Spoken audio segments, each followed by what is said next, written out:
My next guest, from social justice to signs of the zodiac, draws inspiration from a broad palette of influences.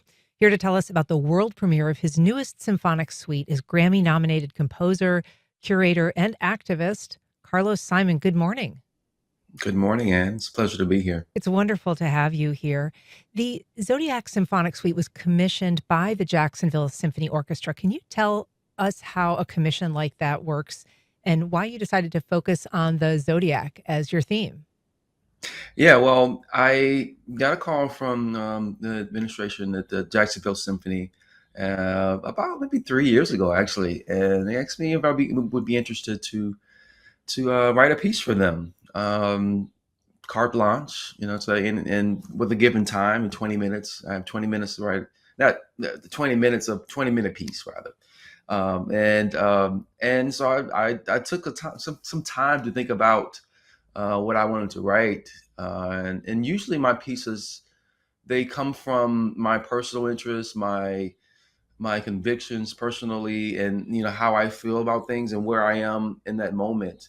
And so I know I had been sort of thinking about who I am as a person and trying to dive deep and trying to understanding who I am. And I I I just a personal conviction. I like astrology, and using astrology to kind of mine different character traits. And of course, my friends know me, and they know I like to ask people what their zodiac sign is, and trying to decide um, what kind of person they are based on that. A lot of people say it's not true, but I think there's some truth in it. So I decided to write a piece about this, using the different zodiac signs, and I use the different elements. So earth, wind, fire, and earth as different movements, and each of the zodiac signs would kind of fall within those movements. And I sort of write a soundtrack to these different personalities, these different character personalities. And so you'll hear in 20 minutes, what it sounds like to be an Aries, Uh, or what it sounds like to be a Libra or Aquarius. So I'm looking forward to the performance next week. what is your sign? I am an Aries, fire sign. Okay. And do you, in writing these pieces, do you have a vision for kind of how each element presents? How do you write to that specific element or the signs under it?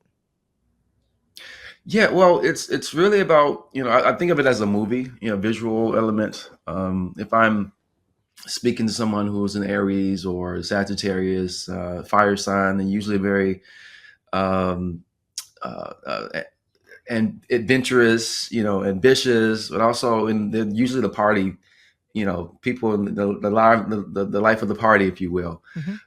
And so the music kind of has to. What does that sound like? It's loud, yes.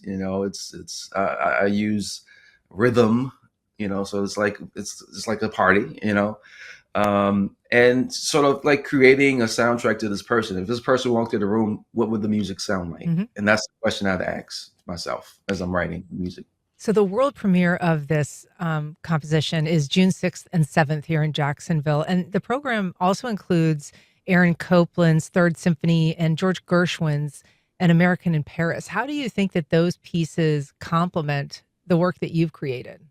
hmm well, they're both American composers, which is I think is amazing.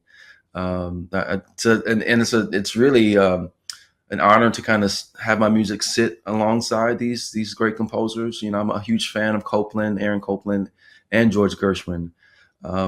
They wrote music at a time where, particularly American composers, were trying to have an identity, particularly among the Western European composers like Beethoven and Bach, and you know, and so these composers are credited for, um, I guess, have giving American classical music an identity, through um, uh, using the music of the soil. So Gershwin is known for using jazz in classical music, right? Copland is known for using the wet sounds of the West, and the almost like cowboy music, and this type of the sound. And so I think my music kind of sits alongside this, these composers, because I tend to use jazz and gospel and blues and spirituals, and this music that comes from the American soil, and this classical platform, Yeah. the standard symphony orchestra. Yeah. We noted your Grammy nomination, and that was in the Best Contemporary Classic Composition category for your album Requiem for the Enslaved. That was a piece that commemorated the lives of the enslaved men, women, and children who were sold by Georgetown University back in the 1800s for financial reasons by that school. But your work has also tackled a lot of social justice issues, issues that are in the news or have currency in that area, including a string quartet that you did that honored Trayvon Martin and Eric Garner and Michael Brown. You also created a tribute to George Floyd for the Minnesota Orchestra. Um, and that has been part of your activism and your work in music and social justice. I wonder if that work is impacted in the current climate, a time when some people feel that there is a backlash to progress in the areas of diversity and equity. Yeah, well, honestly, I don't think it's for me to say. I think as a composer, my job is to get it out into the world, and the impact is really not. It's not on me. I've done the work to kind of get it out. In terms of writing the music, making sure it's performed in the way that I envisioned, and how people receive it, and whenever they receive it is it's really the universe and how it moves. And I think we are going through a bit of a transition here, a different moment in history.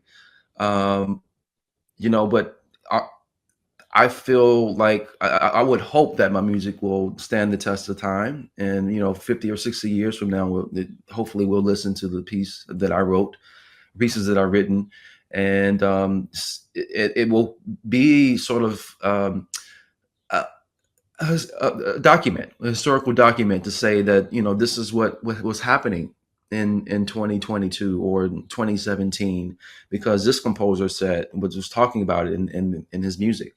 And not only me, there are other composers who were writing about the same thing. And I think that's the goal of the humanities and the arts, is to kind of tap into the human spirit, to the human element at the time in which, in history, it was happening. Because it creates a historical document saying that this is what was happening. And the reason why we know it was happening is because this composer, this artist, was speaking about it in their art. Right. Uh, yeah. You're also the first Black American commissioned by the Metropolitan Opera to create an original work. It's titled "In the Rush," and it's going to premiere, I guess, in 2027 at Lincoln Center. Can you tell us a little bit about it? What it's about, what the elements are, what it sounds like? Sure. Yeah. Well, it's called "In the Rush" because it's based in the city, an American city, much like New Orleans, and probably at 60 years from now. And the city's been flooded because of climate change.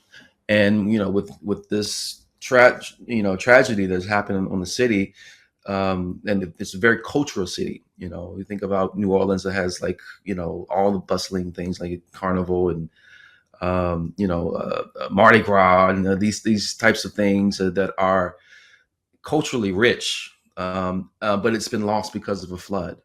And because of the flood, it's created sort of disparities between the rich and the poor. And there's magic in the opera that allows choices to be made, whether to heal the community, or to use the magic for their own personal gain. And so there's love there. There's a shine on, or highlight rather, on income disparities and climate change and what it does to a community. And so I'm not going to give it away completely, Right. because I want people to see it. But it's a work that I'm writing with Lynn Nottage and Ruby Gerber, and the work is, I'm really excited about it. And I guess given that you are choosing to write about so many topical subjects, that's not a hindrance to you, that you find that helpful somehow as opposed to, a more difficult challenge to try to incorporate actual things, real life things into your work. Yeah, well, I mean, I think that's the goal of the composer, right? It's to document what's happening in the world. It's I think my work, um, it's to reflect what's happening in the times. I love Nina Simone. She always says that the goal of an artist is to reflect what's happening in the world in which you live. And so I like to do that through my music and in whatever vehicle, whether it's opera, whether it's symphony orchestra, whether it's a string quartet. It's to say that this is what's happening right now. You've had a lot of accomplishments in this last season. You've been with the National Symphony Orchestra, the Boston Symphony Orchestra, the BBC Orchestra, and the Cincinnati Pops, as well here in Jacksonville with JSO in this world premiere. Are there any highlight that particularly stand out to you? Well, I'm really looking forward to next week. Honestly, it's been a long time coming. Mentioned that I received this commission about 3 years ago, and it's taken some time for me to write the work and to get it out. And so I had a preliminary reading of the work, and I believe it was in March. Yeah, March. And I heard the piece for the first time after maybe about 2 years, 2 or 3 years, and I was like, wow, this is amazing, And so I had some time to work on the piece, make some revisions, and so it's going to be really special to hear it again next week, and I think will be the highlight of my year. Well, fantastic. It is so nice to talk to you. Next week, of course, is this week in this recording, but folks will be able to check it out. It's the world premiere of Carlos Simon's new orchestral work. Carlos Simon, thank you so much for being here. Thank you, Anne. It's a pleasure.